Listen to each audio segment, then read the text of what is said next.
Hello, everybody. Hello, everybody. Welcome back to our episode 2 That's of right. Future Neighbor Podcast. What was our original name? It was, I forgot. Let's debrief. Yes. But now we saw someone else had that name. By the way, it's very difficult to think of a podcast name. It's taken. We thought about Hustle and Shy. Oh, yeah. What were some of the other ones we were thinking of? Pickle jar? Pickle jar. That sounds too close to gochujang. I have something weird with a connection to a jar. And then, yeah. Either way, for now, the running title. Actually, we haven't uploaded any of these podcasts yet. I think I will do it tomorrow. But guys, today, we start off with a pretty high energy voice. But the last few days, I'm not gonna lie, I've been in a very sad / somber / I don't know how to describe it. I've been in a weird mood, right? Very distracted. Yeah, because of course we have to talk about this George Floyd's death. We live in Korea, but I consume U.S. news, and I see myself as an American just as I see myself as a Korean. And, when we see injustice happening, the word injustice, when you see even an animal on Facebook or someone doing animal cruelty, you feel like you want to kill that person. Yeah. When you see a human being being killed like that, it's not even killed, it's murdered. Yeah. It's so crazy. You didn't see the whole thing, right, Katie? I can't. But you described it in such detail that I know what happened, and it even appeared on Korean news. It's on headline now. Yeah. Oh, it's like a world global news right now. Everybody is shocked. Yeah, to be honest, I didn't even watch the whole clip myself either. I don't do well with seeing, in Korean we call it 잔인한, or very gory things. Yeah. And I think seeing someone being murdered on video like that, and I saw a few clips, or I saw a few seconds of it, the part where he's begging out to his mom, I almost feel like tears are going to come down right now. Really, it's just the saddest thing I've ever seen. Yeah, I think this is I don't know how to react to it.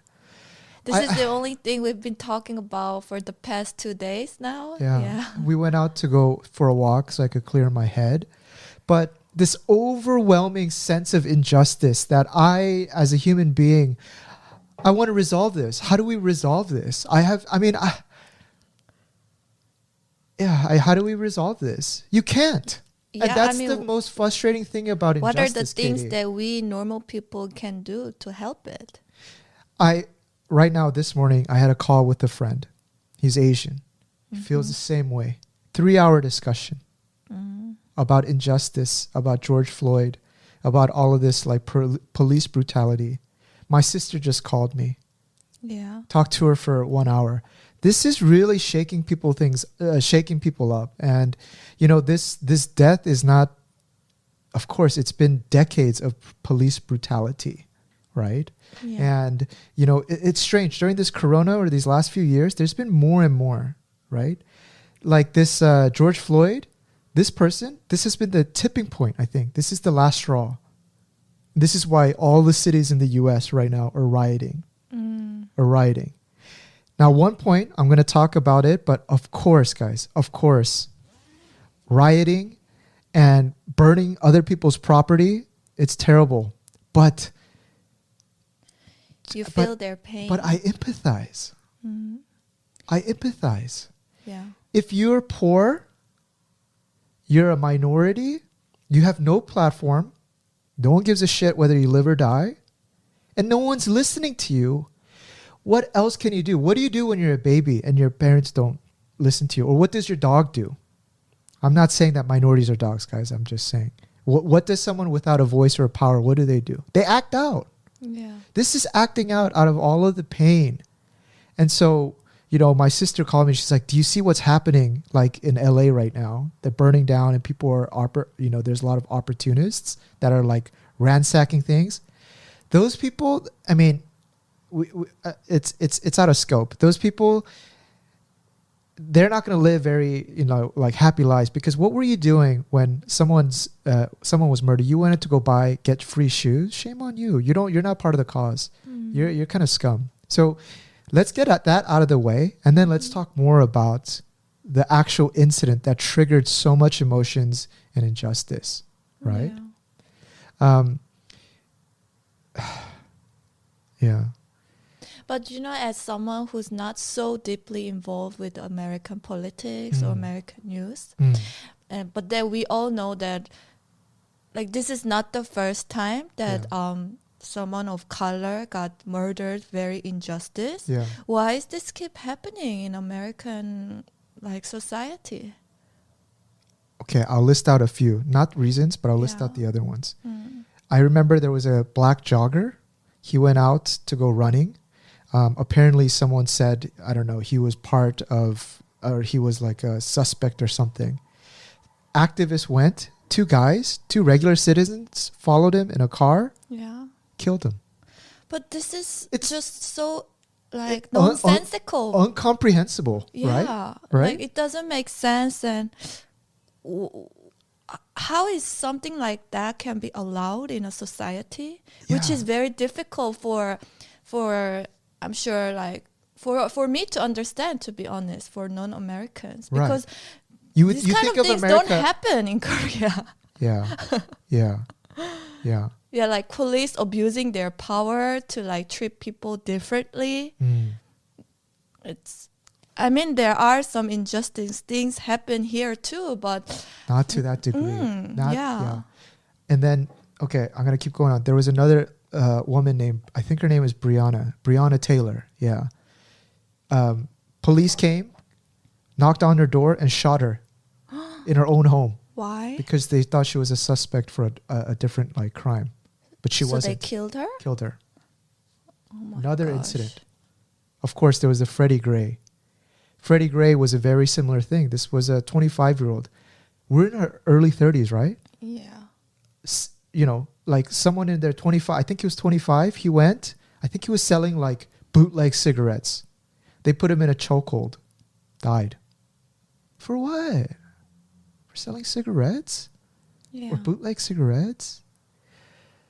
There is, of course, this militarization of the police in the U.S., right? We haven't even got to the racist part, right? But the police, they're overly like, they have like huge guns, and their response is always like over the top. Like in Korea, it's almost the opposite, right? Yeah, in Korea it's almost sad. I've seen like drunk, like ajishis or dads, or I'm sorry, not dads, but just drunk guys actually slap the police, right? Because they're so drunk. And yeah, there are many cases like that happen in Korea, and if anything, people are like shouting for police to have like more greater power. Strength and power.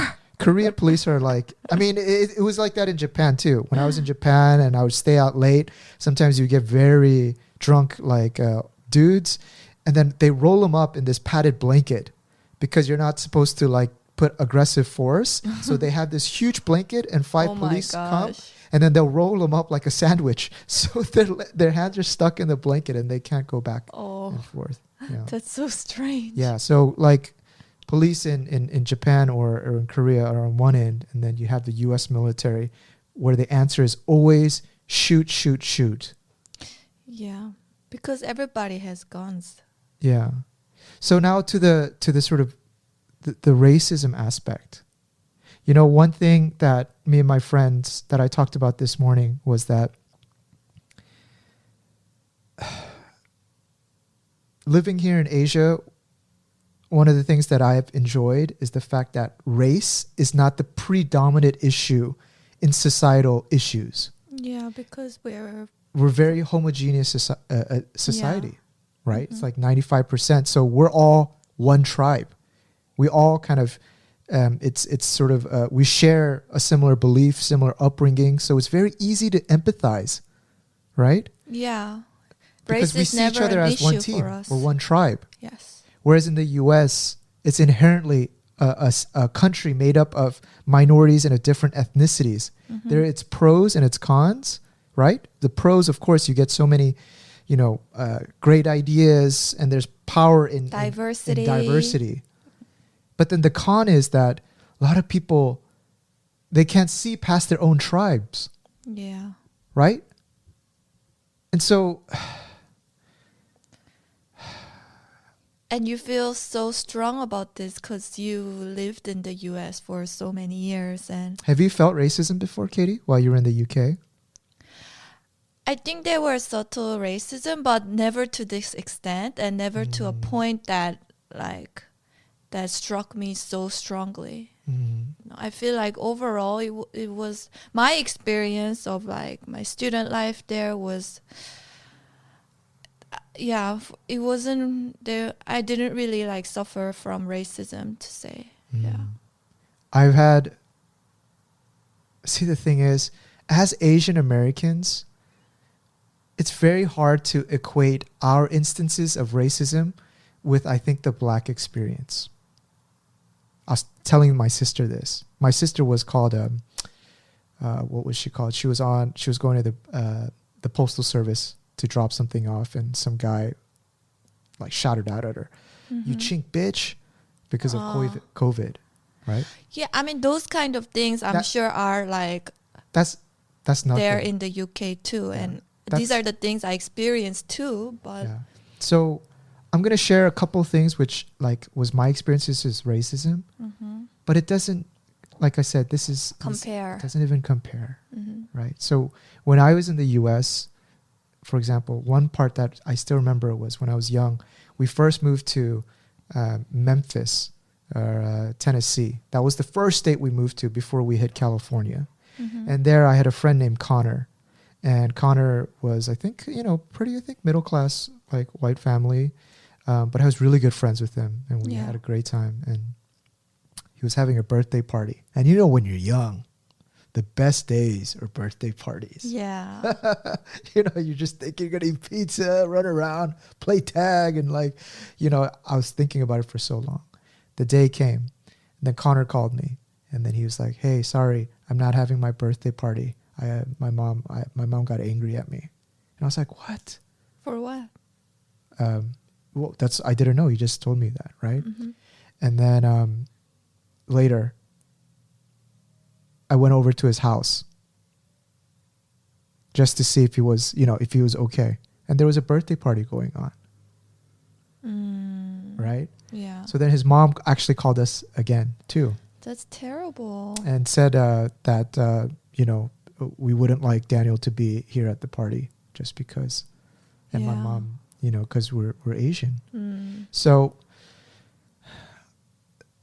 those are the things that you experienced, right? That was my first contact with racism.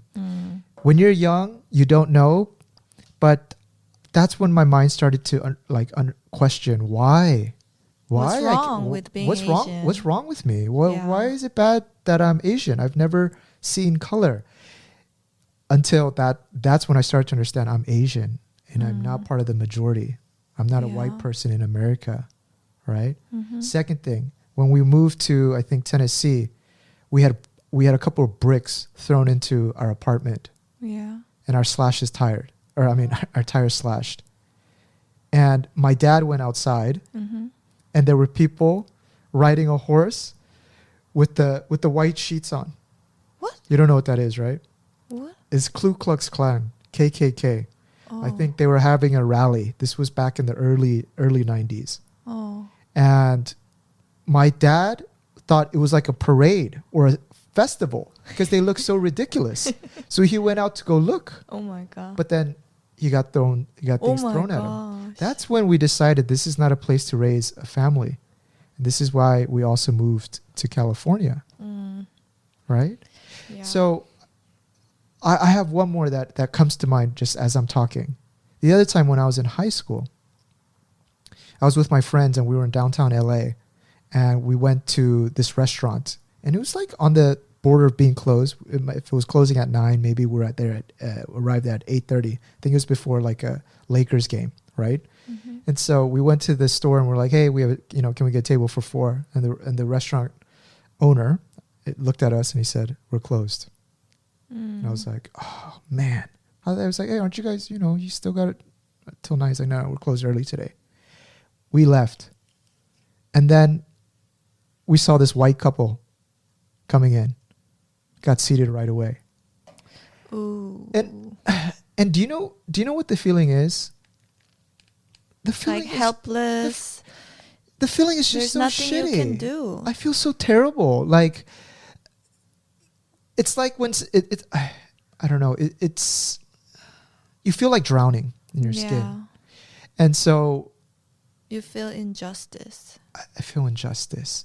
That's the topic of this thing, injustice. So if someone didn't let me sit in a restaurant, or I wasn't invited to a birthday party, or someone threw a brick into us, and I felt like drowning in my skin then. Could you imagine if you saw your dad being murdered 9 minutes on TV? Yeah. The city not pressing charges immediately. People questioning whether my dad was of good character, whether he was a shady character, throwing out different hypotheses on why police were following. Could you imagine the lava that's coming out from your skin? Why do you think people are rioting? Why do you think people are out there protesting? It's because they can't handle it anymore. It'd be one thing if this was once in a while. This is every month in the U.S. Yeah, it's happening too many times and nothing's being done. Yeah. And it just keeps repeating. Yeah. Yeah. But this time it seems like different. Like all these people are like standing up for him and it's reached a tipping for this point. injustice. Yeah. You know what though? This is what my friend remarked too, that like, look how things have changed. There was a similar incident. Of course, I think it was the LA riots. Rodney King. He was filmed getting beaten by police. When was this? I think it was 92. Oh, don't quote me. I think it was 92. Yeah. And then there was all of these riots and things like that, right? But if the police officers, if this guy doesn't get charged with murder, that's something that's just unbelievable for me. I mean, you killed somebody and you don't even get charged. I think they're putting charges now. Yeah. Oh, finally. Yeah. So I think there is progression in the sense that, well, as maybe in the LA riots, like the black community was like up in arms and like very angry, and of course there was other people supporting it. But now in 2020, an injustice against one minority, you can feel all of the other like ethnicities coming together. Yeah. Yes. And seeing this injustice. And I think there's a lot of progression there. But now, depending on how this trial comes out, it doesn't mean much if this cop, for example, walks. Yeah. What has changed from 92? If the result doesn't matter. And when I was talking with my friends, I think there's one important thing that stays consistent. Who are the people that have positions of power and authority? Do they represent black people? Do they represent other minorities? Who are the people? I'm asking. Well, I mean, it's a pretty general thing, but most judges are white. There are more and more, let's say, people of color that are, getting, into power. But of course, it's nowhere near equal representation. So, as an Asian American, my answer and my response to this, what can we do? Yeah. I told you when we were driving the car yesterday. From now on, especially when it comes towards injustice, acts of injustice, it's not enough for us to just say, oh, that's so bad. It's not enough. It is enough. I think we have to actively support. Yep. And we have to empathize. I really want to stress that word, empathize. We need to empathize because with empathy comes the other actions. Like I'm not saying become a social justice warrior. I'm far from that. I'm figuring this stuff out myself, what life is and where it goes. But at the very least, understand that someone was murdered and understand the emotions from that. And a practical advice from now on, what I'm going to do, if I see, or if I was living in the US and maybe in Korea or others, if I sense that something like injustice is going on, whip out your phone. Your phone has a recording device. Yeah, and we're going to record everything. And record. Yep. Because if you got that on tape, could you imagine if that girl didn't record this? George Floyd, on paper, would have been a guy who resisted cops and was killed. Just like that. Yeah. And gone. So as a bystander, as an Asian American, we're not asking you to turn social justice warrior and do that. Because if there's no why behind it, it doesn't go far. But at the very least, empathize and use that goddamn phone if you see something going on. You know? Yeah. I think that's really good. Is that too much to ask? No. I mean, we have our phone with us every time. So this is the least we can do to support, you know, and let these kind of things don't just go away. The funny thing with Asian Americans is Asian Americans are seen as as this quote unquote model minority. That's also a stereotype in itself. But Asians, for the most part, speaking at a meta level, we're very highly focused on education. And in the States or any country we emigrate to, we work extremely hard and we try to get businesses going. And so a lot of times Asians don't see themselves as a minority because they're doing well for themselves. But what I think is that you have to have perspective. How did Asian Americans get the opportunity to get these good jobs? How did Asian Americans get the opportunity to get equal education? It's because the blacks, which are like the first minority group in America, you know, they were brought over as slaves. Yeah. They went through the civil fights. They went through all of this struggle. They were the first to want equal representation, to be able to write, to be able to drink from the same water fountain, to be able to go to the same schools. And then as those laws pass, it covers all the other minorities too. Yeah. Right? Yeah. So just because you're not affected by something right now that doesn't pertain to your specific tribal group doesn't mean that you're forgetting the context of where all this residual benefit comes from too, right? It's like if you're the youngest kid in a family, the oldest son, he might fail his driving test, right? And he tells you what to do. He might fail the SATs and he'll tell you what not to do. He's the one taking the brunt of all of these like pains. I feel like in this context, then the African American community, right? For the people to get to vote, they were the forefront to get the hardship. And so, you know, I think there's a lot of,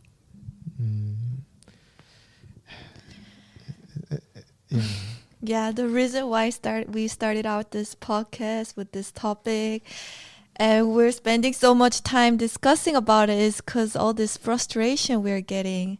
And we were just so appalled by just what's happening, right? The most violent video I've ever seen. There's a movie called American History X where Edward Norton in the scene, he makes this black guy bite a sidewalk and then he stomps on the back of his head, right? When I watched that, yeah, I know you don't like watching those films. When I saw that scene, that traumatized me for like 2 years. And this video, it trumps that on a scale of 10. Because it's real. What? That's not a movie? That's a real thing? No. That's a movie, right? Yeah, that's a movie. Oh, okay. Yeah, dramatizing, like, yeah. But this one is real. And sometimes, yeah. Shame on him. He needs to get sentenced murder and he needs to be in jail for a very long time. thing about racism is that when it occurs, you often don't know how to react. And the situation passes and then you get angry. Yeah, because at that moment you're just so shocked and just lost for words, right? Yeah, you don't know. And I don't know why I'm linking this, but I remember reading an article in the Korean newspaper about there was incidents about like sexual harassment on the public train. Yeah. And how women, when they got like groped or something, they wouldn't say anything. And they would just stay silent because they were so like fearful. And long time I was like, if I was a girl, I'd just be like, what the hell? Like, no, but that requires so much like brave and courage too, because I think about this too sometimes, right? I think about what am I gonna do next if somebody like, you know, if I get attacked like that, then like I'm in my head, I'm thinking, oh, can I actually like shout out and go crazy and make a whole scene in the middle of a train? yeah. Because I feel like that requires so much courage too. And it's not like if I call the police at this moment, he's gonna come and help me out immediately, right? Like the guy would run away and it would be just like nothing you can do. So there is this guilt that you feel, and I'm going to bring it back. I'm connecting the two experiences a little bit. So when I felt that someone was being racist, the timeline goes like this. Doot, doot, doot, doot, doot. Someone says beep, beep, beep. And I go, was that towards me? Oh no, there's no one else in the room but me. Yeah. I'd be like, what did he just say? Oh my God. He didn't say hink. He said chink. And then I'll be like, oh my God. Now and then now you're goes, angry. Now I'm angry. Now I'm gonna say bleep bleep bleep bleep, and then I go, where did he go? He's gone. He's gone. And then the next thing is, oh my God, I can't believe he said that to me. Now your ego lights up, and you're like, but he's so gone. Angry. Who do you take this anger out against? And you're like in this full 100% like charged up mode, and there's nowhere to release it. And that's why, you know. Yeah. Actually, now that I think about it, there's still one moment where I got really, really hurt at school. Like, because I think it was in my high school, there was a huge U.S. Virginia shooting by this Korean American guy. Do you remember that? Virginia Tech, yeah. And I was, and then when it turned out that it was by a Korean person, yeah. I already felt so bad somehow. Yeah, I felt bad too. I felt so ashamed. Yeah, and like it was like in French class. So suddenly this girl goes, "This killing was done by Korean," and then she looked at me in front of the whole class, and then that was the moment that I really didn't know what to say, because it was wrong for her to like call me out like that, right? But then I've also somehow felt responsible to some extent because I'm Korean. And then later on I felt it was so injustice for her to say that like that, even if she maybe didn't mean it, or maybe we were just too young to even like be able to interpret what we are saying. Yeah. But I remember how I felt at that time, and yeah, it's still so like strong in my mind even to this day. Yeah, I remember when I went to my university, and this is the university I went to. There's a lot of basically rich, wealthy, like first class white families. Yeah, and I think I was one of the few international students. Well, I think in our previous podcast, I explained how I was international. Yeah. But I lived all my life in the U.S. But anyhow, when I was growing up in California is so diverse. So, all of the people play well with each other. You go to school with Chinese, Korean, Japanese, Mexicans, Indians, whites. So diverse. Iranians. And it's funny because everyone... the kids in school do a lot of the times aggregate by their ethnicities, but you're exposed to so many groups that it's like, you feel good. Like there's no it's not awkward, or you don't know how to interact with someone, or you don't see someone as like foreign because they look different to you. But for the first time, when I went to my university, I was like an Asian. Yeah. Like in a basically in a sea of white people, for the lack of a better word. Right? Yeah. And so did you feel strange? I felt Did you strange. feel isolated? For me, I'm a very confident person, and I get along with just about everybody. Yeah. So there was none of this like hindrance towards. Where it felt weird is that people who haven't met Asian person, they acted weird around me. So That's made me feel weird. Like already at this point, I feel strange that there were people who haven't met an Asian person in their entire life up to uni. Yeah. There are. And There's tons. this is in America? Yeah, there are tons. Oh, okay. Because when you think of America, you think of New York and California. But a lot of the Midwest states, it's predominantly white or predominantly white and black. Right? So black is the other minority that you see. But when I went to this university, a lot of them kind of treated me exotic. And that was strange. You exotic? I know. But the thing is, it was weird for them because when they met an Asian, they thought they were like, oh, hello, haha, hello. Yeah. They thought they would see an Asian that Like they in the saw in movies? the movies. Yeah. But they met a guy like me. Who speaks just like them? And it was perplexing to them. Oh, that's so funny. So I remember when I went to one of my friend's places for Thanksgiving, and his little brother was in the car, and it was his first time meeting an Asian too. Oh. And the first thing he asked me, his little brother was young, right? So it was like maybe like 12. His brother looked at me, he's like, just looking at me so curiously. The first thing that he asked me was like, why do your eyes look like that? And like, but obviously, the little child didn't even mean to like hurt you or anything like that. It just came so natural to him. Of course. And I didn't take it any like racist way. Of course not. I mean, the way I took it was, oh my gosh, this kid has never been exposed to a kid outside of a white person before. His mom turned so red because his father was pretty famous too. So his mom turned so red because it's so politically incorrect, right, to say that. And I was like, oh, I just turned around and I was just like, well, Asians sometimes have smaller eyes. And you know what he said? What did he say? Oh, okay. That's it. It's out of curiosity, right? Yeah. That's not racist. No. Yeah, that's fine, right? Yeah. But that's understandable. that's understandable, right?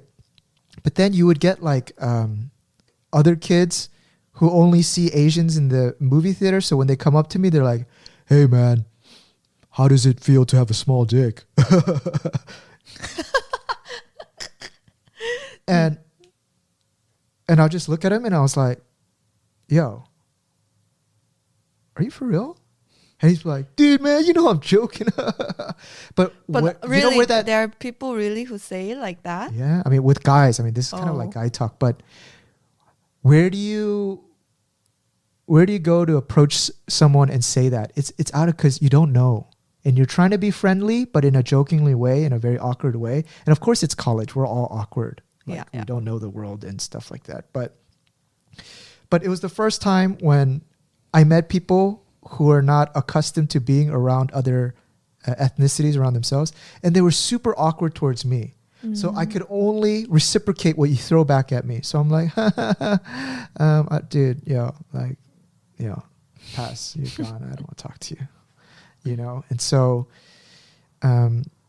if we're in a room together, the only thing they want to talk about is like, like, you know, we'll play on, like, you'll rip on some like ethnic stuff once in a while. And I just, after a while, I mean, even the group gets sick of those people and they get kind of, you know, pushed away, right?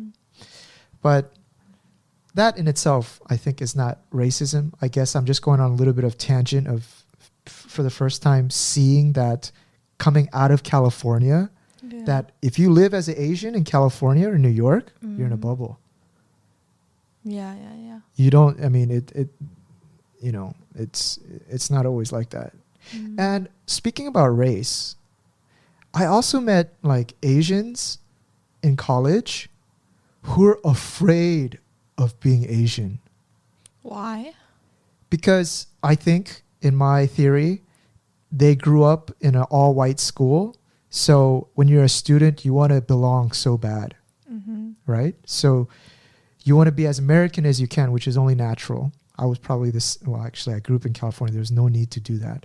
When they came to university, for the first time, they see people that look like them. But they're scared of showing their Asianness by being around more Asians. So they reject them. And they act. Interesting. Yeah. And that was, you know, that was interesting. It's almost like you're ashamed of it. You want to hide it. But the funny thing is, it's like a fault in you to reveal that. Yeah, because you want to belong. But as you get older and you hit your career and you hit your 30s and now you have kids, those people, they always want to go back to their Asian roots. Well, a lot of them do, and they get curious and they become overly Asian. You know what I mean? They want, if they come, they want to have like the most Korean wedding. They want to have like all the traditional stuff, right? And so they come back to it. So a lot of people go full circle, and it's a progression. But I think that's such a common experience for a lot of like Asian Americans, but maybe not just Asian Americans, maybe just like other minorities too. Because I remember 이거 얘기해도 되나? Like I was watching the cast of Kim's Convenience, that famous Netflix show. They came to Korea and they did an interview. And I don't know his name, but the person who played the father role, 아빠? Oh.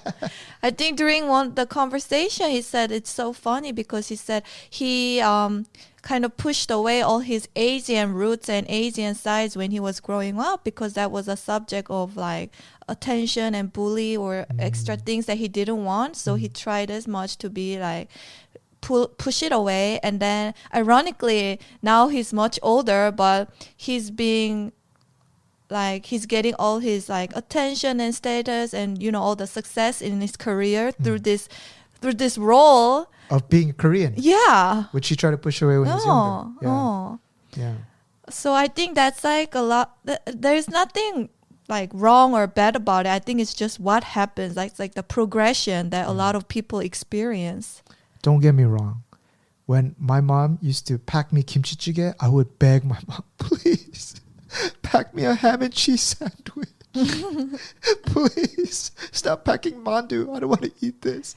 Yeah, because people make fun of me. But I mean, it's, you know, it's. Yeah, but that doesn't mean that you're not proud of being a Korean person or your nationality or whatever. But it's just, it is what it is. Like it smells and it catches people's attention. So. Yeah. When you're young and you don't have identity, you want to be part of a group so bad. You want to fit in so bad.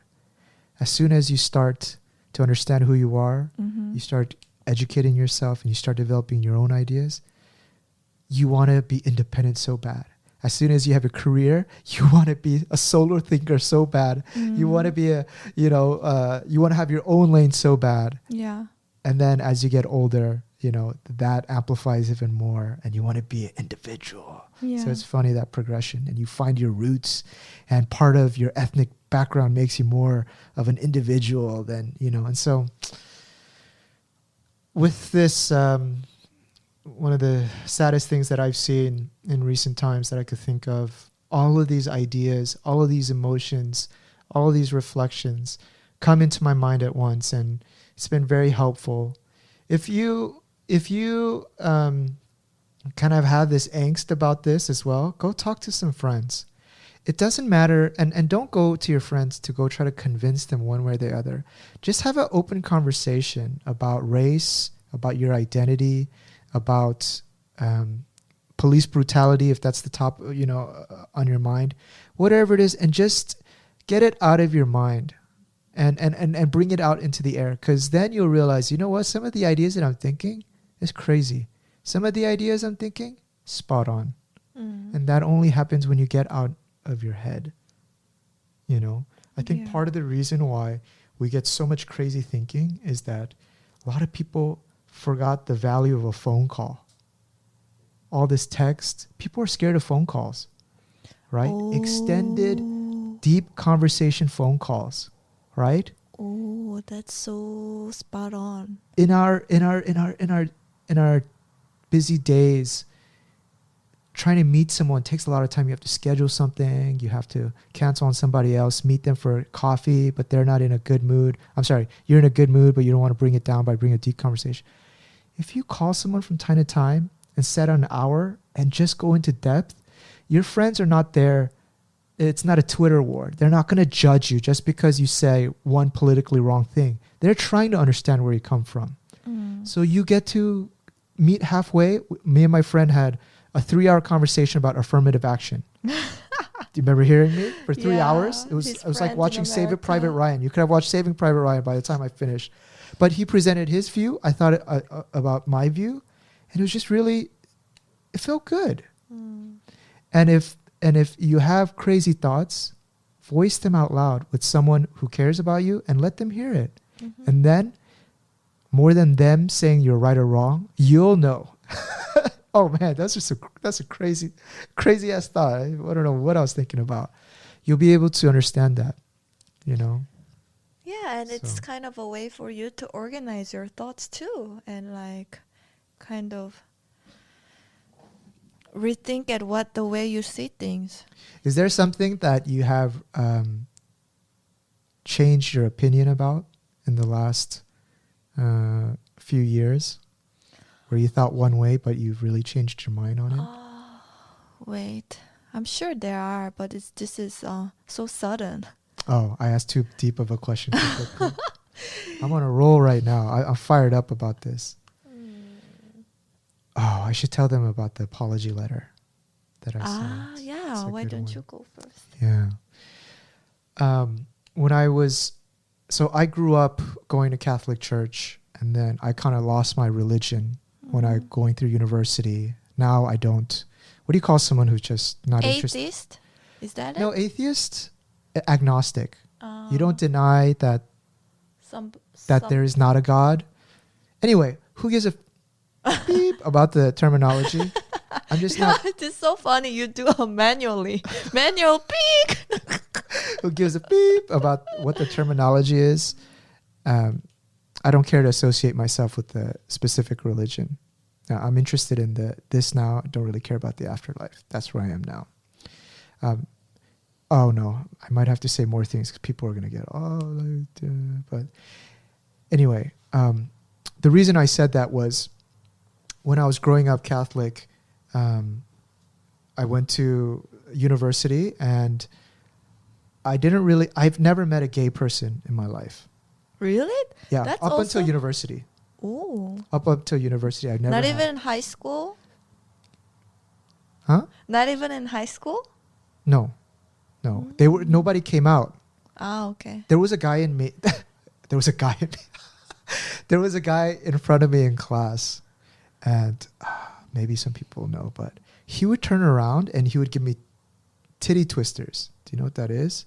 Titty twister? Yeah. It sounds like a snack, right? Yeah. He basically would turn around and he would grab my chichis, my titties, and he would twist them. And he'd be like, titty twisters. He was just like very obnoxious. That's so weird. Yeah. But in high school, we goofed around so much. We'd like slap each other in the butt and like hit each other. I mean, it was just all in fun nature. I never really thought about, is this person gay or not? It didn't even cross my mind. But this guy did it to me all the time. And at one point I was like, yo, stop doing that. Right? Anyway, I don't know why I came down this tangent about titty twisting. Anyway, he came out later in life, right? And I was like, that's why he's always like touching me and stuff. In high school, I didn't even think about it. Anyway, we're going off on a tangent. Back to the story. So for the first time, I met a gay dude in college, and he was actually one of my roommates. So in my junior year, I would always come from the shower butt naked. I would just like swing. I would just take off the towel and just do these dances. Because I would always do that with my guy friends. I mean, I was really comfortable. I didn't really care. My friends did that too. But yeah, you're really comfortable about your body. What gave you all that confidence? Since day one, baby. Confidence is the name. Yeah, but that roommate, one of my close roommates, had to go abroad, and then he came in, and he didn't have anyone that would want to room with him. So I was like, hey, you can just come with me. Fine, just take my friend while he's studying abroad. So that year, I didn't know he was gay. Okay. And there's nothing wrong with being gay. Just say that. But final year, my senior year, when we moved abroad, I mean, when we went off campus,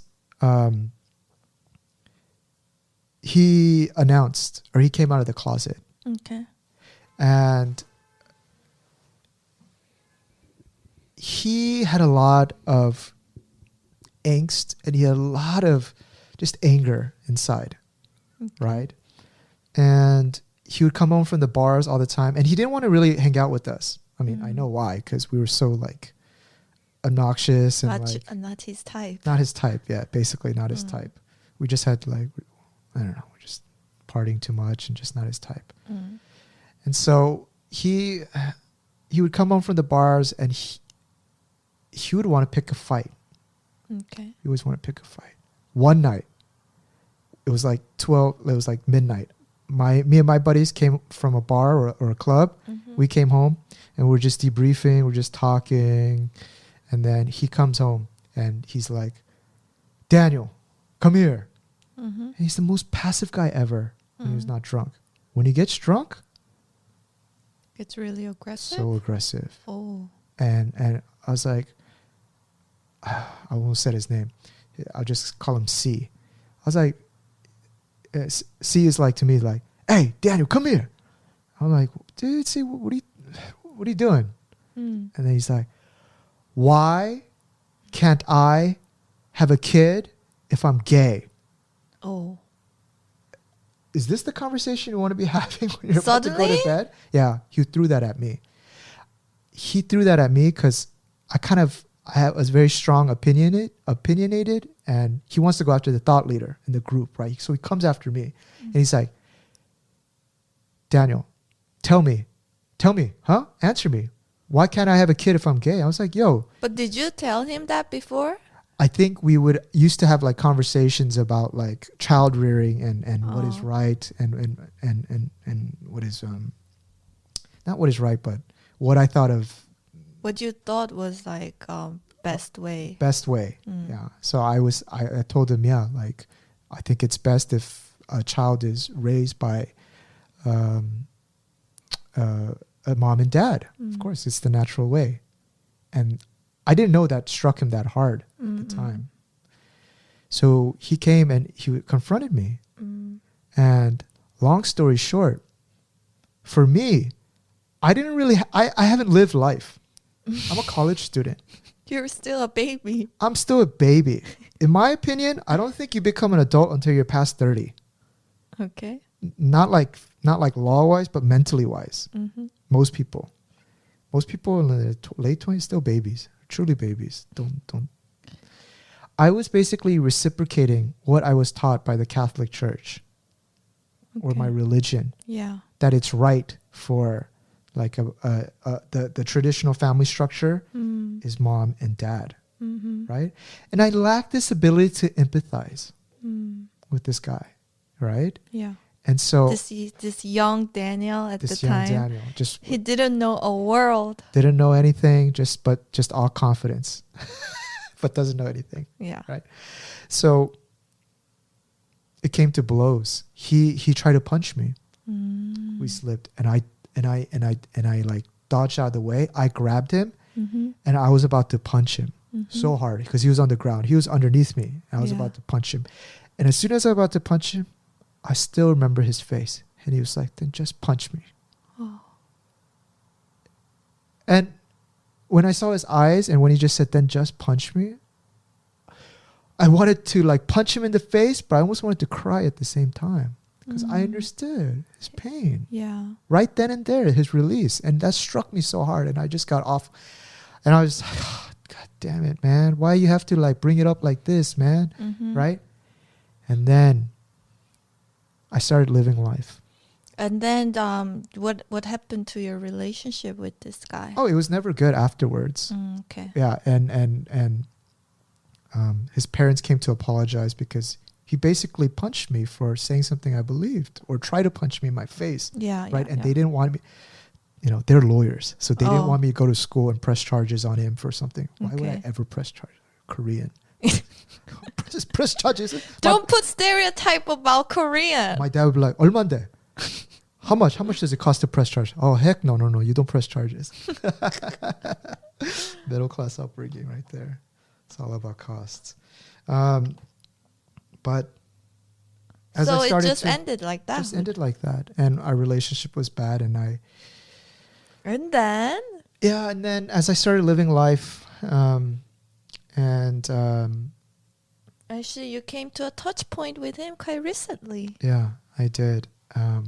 Which I thought was very, I don't know what's the word. It was very beautiful. Yeah, I was thinking about, when I die, are there people that, or would I die peacefully if I had to die right now? Mm-hmm. Or do I feel like there's anybody that I've done injustice to? Mm-hmm. Nobody comes to mind. When I talk to all my high school buddies, like, yo, there's a long list of people that you could apologize to. I'm like, shut up. Those sensitive little guys and girls, they get. But one person that always comes to mind was that guy, C. And I was like, I owe him an apology. Because A, that's not my beliefs now. I think it's completely ignorant of me to say that. And I also completely lacked empathy.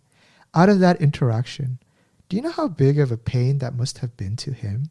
How much he wouldn't want to have lived in that house with us? How much he wanted to probably, maybe he wanted to kill himself after that. Who knows? I don't know. I would, if I was in his shoes, screw this world. I hate it. I would feel so miserable. Yeah. There's no empathy. Nobody feels any pain for me. Mm-hmm. This is not something I choose, right? Yeah. And so that weighed on my heart for a very long time. I would And say, you talked to me a couple of times right, about when we it got too. drunk, I would talk to you about it, So and sometimes I almost remembered cry, it. Yes. right? Because I just felt like I've done someone such a big injustice. Yes, and it was something so heavy on your heart Yeah. for a long time. Yeah. And it only grows with years. So what happened? I wrote him this message, long message on, I didn't have his email, but I was still friends with him on Facebook. Yeah. Nobody ever deletes friends on Facebook unless you Yeah. really, really hate that person. But so I was friends, wrote him back. What did I say? I was like, hey C, I hope you've been doing well. Man, there's one thing that's been weighing on my soul, and it's that night when I told you that gay parents can't raise kids right. And first off, I just want to apologize straight out. And I'm very sorry. I'm very sorry because, one, I don't believe that to be true. I was just reciting things which people told me was right. And I think you would do great as a parent. And I hope next time I'm in Chicago, we can grab a beer together. Yeah. Right? Hope you do well, man. I'm rooting for you. And I'm sure it took you some while to write that message too. Man. Because this is like something that happened almost 10 years ago, right? Yeah, it's 10 years ago. And it's also leaving yourself vulnerable to that person's response. Yeah. He could be like, fuck you, Daniel. You're a piece of shit. Sure. You really are. And that's what I have to bear. And he replied you back? Yeah, like a week later. And he was just like, I think he took time to think about what to write. And he was like, Daniel, to be honest, how I approached you is just ridiculous as well. We were so naive and so young in college. Yeah. But I really appreciate the message, and I thank you for that, for taking the time to apologize. So he remembers all these course he things that does. happened between you and him. And yeah. but that's so beautiful to see. I don't know what's a better word to describe it. It's the last really time. nice. It's the one person I wanted to apologize to. And I sincerely think you did a really good job. I feel so 부끄러워. I feel so shy about who I am back in college, like saying all those things. Yeah. But anyway, we grow as a person. our thinking changes. And I think that incident was one of the proud moments I have of you. really, Yes. you never said that. I didn't know.